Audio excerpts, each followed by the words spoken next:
beribadah. Kira-kira penekanannya dengan begini. Kalau susunan yang asli, yang normal, na'budu iyyaka. Ini yang normal, yang bahasa Arab normal. Kami beribadah kepadamu. Only for you, hanya itu luar biasa, beda. Sama dengan ini, hanya kepadamu. Berarti tidak kepada yang lain, kan gitu maksudnya. Berarti hanya kepadamu kami beribadah. Hanya kepadamu kami beribadah. Artinya apa? Tidak kepada selainmu. Itu maksudnya. Beda dengan na'budu iyyaka. Coba bedanya. Kami beribadah kepadamu. Jauh. Kami beribadah kepadamu. Bisa saja ke yang lain. Nah, itu maka ada kesyirikan, ada riya, ada ini, ada itu. Berarti tidak murni kepada Allah. Nah, ini maksudnya. Jadi rahasianya didahulukan tuh sangat penting dan memang batasan. Tidak kepada yang lain. Penting, ya tolong diperhatikan. Soalnya ada juga orang yang niat-niat yang lain. Dan niat-niat yang lain. Wa iyyaka nasta'in, dan hanya kepadamu pula kami memohon pertolongan, memohon bantuan. Tidak kepada yang lain. Kalau minta ya minta kepada Allah. Makanya dalam hadis, idza sta'anta fasta'in billah. Fa idza sa'alta fas'alillah. Kalau kamu meminta pertolongan, minta bantuan, mintalah kepada Allah. Kalau kamu meminta sesuatu, mintalah kepada Allah. Kalau meminta kepada Allah tidak akan pernah kecewa. Tapi kalau meminta kepada atasan bisa saja kecewa. Coba, misalnya kita berharap kepada orang kaya. Ternyata yang diharapkan itu tidak perhatian kepada kita. Kecewa enggak? Kecewa. Kita menjilat kepada atasan, ada punya harapan. Gantungkan harapan kita kepada atasan kita. Kiranya kita dinonjolkan. Kecewa enggak kita? Kecewa. Tapi ketika kita meminta kepada Allah, apapun keputusan tentu Allah yang maha tahu. Mana dalilnya Allah maha tahu? Alim, Basir, itu maha tahu Allah. Khabir, itu maha tahu Allah. Kita tidak tahu. Makanya ada ayat-ayatnya sangat luar biasa. Ya, ada yang antakrahu syai'an, kamu benci, kamu tidak mau ini terjadi. Ternyata terjadi. Kata kita jelek, belum tentu kata Allah jelek. Ada kebaikan tersimpan di sana. Hanya kita tidak tahu karena Allah yang maha tahu. Kemudian kenapa didahulukan na'budu daripada nasta'in?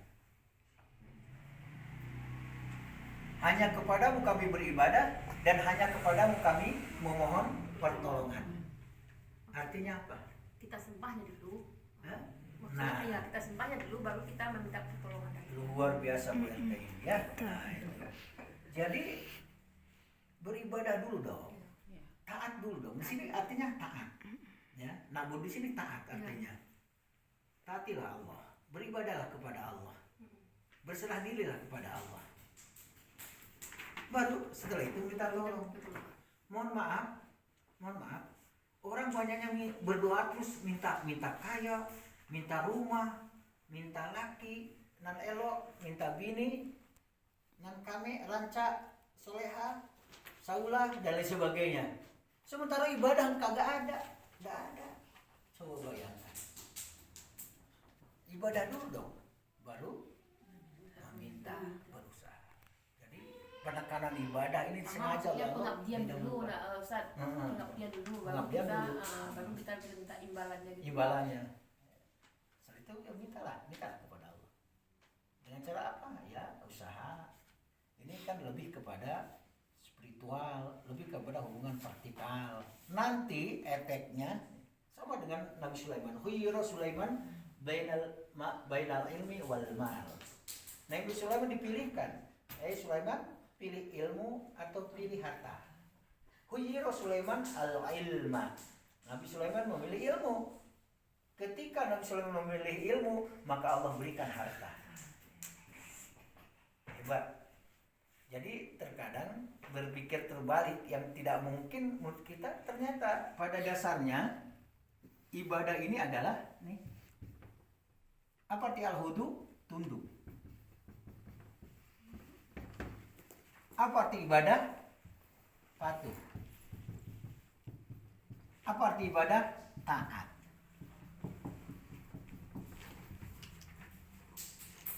Pertanyaan, maukah kita tunduk dan taat? Kalau sudah mau tunduk dan taat, tidak ada yang sulit bagi Allah. Tidak ada yang sulit bagi Allah. Logika. Kita dijajah oleh Belanda dan Jepang. Jadi kemungkinan awak manang sebenarnya. Indah. Ternyata dari sekian penduduk Indonesia ada yang rajin beribadah dan beribadah dengan cara berdoa dan ibadah yang lain-lain. Berdoa, ya Allah, merdekakan. Dengan senjata apa adanya. Akhirnya terusir penjajah. Logika tidak mungkin. Perang Badar. Terlalu jauh perbedaan jumlah, kuantitas pasukan. Ternyata jumlah yang sedikit bisa mengalahkan jumlah yang banyak. Kenapa? Karena ada nilai al-khudu wal inqiyad wat ta'ah. Karena ada nilai ibadah. Jadi kekuatan ibadah itu luar biasa.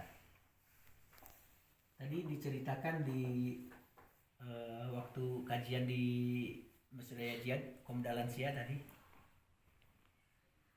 Ketika Nabi Lut dikasih tahu, kan itu tadi cerita tadi, dikasih tahu. Pertama dikasih tahu dulu Ibrahim. Wahai Ibrahim, engkau terus meminta dan memohon kepada Allah. Sekarang sudah tua renta, engkau ingin punya anak. Maka ini jawabannya. Kami diutus oleh Allah untuk menghabarkan kepada engkau, wahai Ibrahim, engkau akan dianugerahi anak. Gembira, bukan main, Nabi Ibrahim. Tapi ada berita lagi, satu lagi. Ini berita gembira untukmu. Ada lagi berita di mana negeri Sodom dan negeri Gomoroh. Jadi negeri Sodom dan Gomoroh, kalau sekarang mungkin posisinya di laut mati, ada laut mati itu, ya, akan dihancurkan, akan dibinasakan, akan dijungkir balikan dan akan dibenamkan penduduknya. Terkejutlah. Betapa tidak? Tidak salah apa yang kau sampaikan kepada saya. Tidak. Bukankah itu negeri Lut? Betul. Siapa Nabi Lut? Keponakan kandung dari Nabi Ibrahim. Jadi bertetanggaan itu. Daerahnya, negerinya bertetanggaan itu.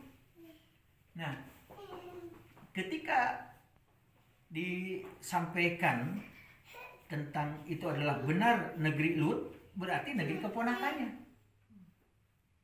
Tentu cemas, takut. Bagaimana nasib keponakan Lut? Kata dua orang laki-laki yang sebenarnya malaikat, tapi dia menjelma menjadi manusia, menjadi orang yang sangat ganteng. Lut diselamatkan. Orang yang ikut beriman bersama Lut diselamatkan. Illa mro'atahu, kecuali istrinya tidak diselamatkan.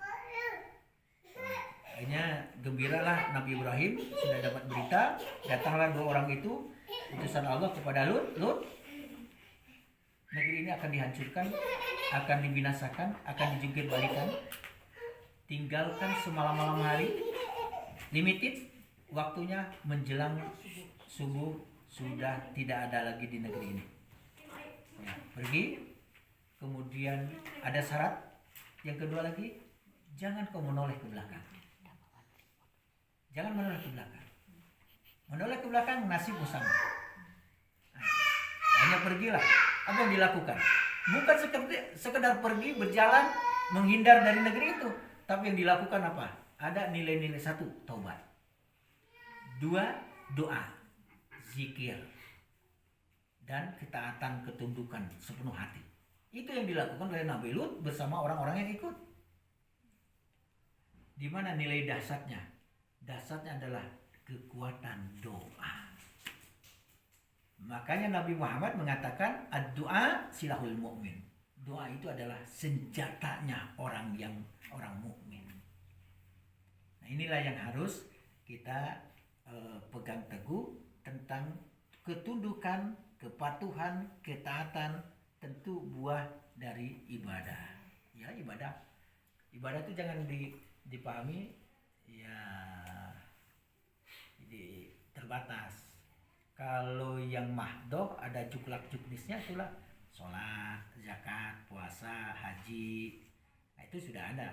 Tapi ada nilai-nilai ibadah yang penting, kata Ibnu Atimiyah ya. Kulus min jami, setiap apa saja yang mencakup ma yuhibbuhullah wa yardah, yang akan mendatangkan kecintaan dan juga mendatangkan keridhaan Allah, itu bisa bernilai ibadah. At-taqarrubu ila Allah bimtithali awamirihi wa ijtinabi nawahi wal amila bima azina alaihi syari'. Perlu diterjemahkan. Jadi ibadah itu adalah mendekatkan diri kepada Allah. Caranya bagaimana? Melaksanakan perintah-perintah Allah, menjauhi larangan-larangan Allah, dan mengerjakan ibadah itu sesuai dengan tuntunan syariat dan pembuat syariat. Artinya harus ada contoh. Makanya ada qabulu surutil amal. Syarat ibadah itu, amal itu diterima apa? Satu, niat karena Allah.